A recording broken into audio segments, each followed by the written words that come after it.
Emmanuel Macron qui met l'accent sur la planification écologique. Dans son interview télévisée hier, le président en a tracé les grandes lignes, avec un objectif, réduire de 55% les émissions de gaz à effet de serre d'ici 2030.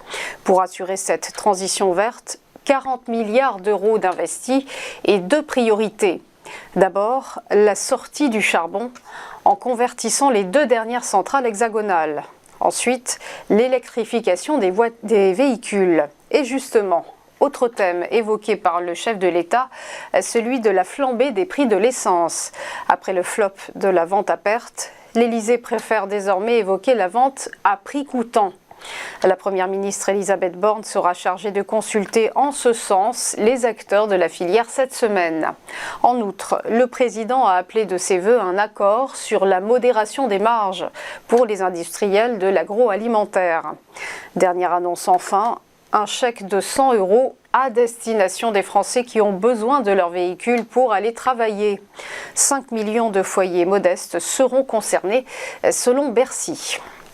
On poursuit avec le niet de Sergueï Lavrov à la relance de l'accord sur les céréales ukrainiennes. Lors d'un discours à l'Assemblée générale de l'ONU, le ministre russe des Affaires étrangères a écarté les propositions du secrétaire général des Nations Unies. Des mesures irréalistes, a-t-il estimé, jugeant que les exigences de Moscou n'étaient pas satisfaites. Pour tenter de convaincre le Kremlin de revenir dans l'accord, 4 mesures avaient été présentées par Antonio Guterres afin de faciliter les exportations de produits agricoles ukrainiens via la mer Noire, tout en proposant d'améliorer les exportations de céréales et engrais de la Russie. Proposition rejetée donc par Sergueï Lavrov, qui en outre a fustigé les Occidentaux, accusés, je cite, de combattre directement la Russie en Ukraine. Terminons par Xavier Niel qui accroît sa participation dans le quotidien Le Monde. Le magnat des télécoms a racheté les parts du milliardaire tchèque Daniel Kretinsky via sa holding NJJ Press. Une participation que NJJ s'est engagée à céder à un fonds de défense de la liberté de la presse. Un montant de la transaction, 50 millions d'euros. Un accord qui scelle la sortie de Daniel Kretinsky du capital du Monde, où il était entré en 2018.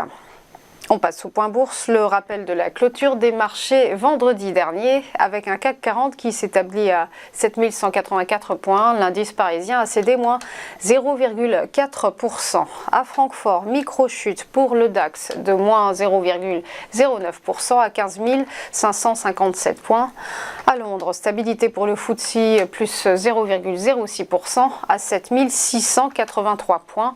Alors que du côté de Milan, le MIB a lâché moins 0,46% et à Madrid, l'IBEX 35 a abandonné moins 0,49%. Voilà pour les places européennes. Et du côté de Wall Street, eh bien, ce n'était pas mieux. Des places dans le rouge également, avec un Dow Jones qui a reculé de moins 0,31%.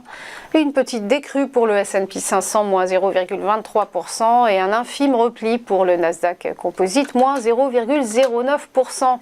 Et la seule note de vert, eh bien, elle est à mettre à l'actif du Nikkei ce matin. L'indice de Tokyo qui clôture ce matin en hausse, justement dans le vert, en gagnant plus 0,85%.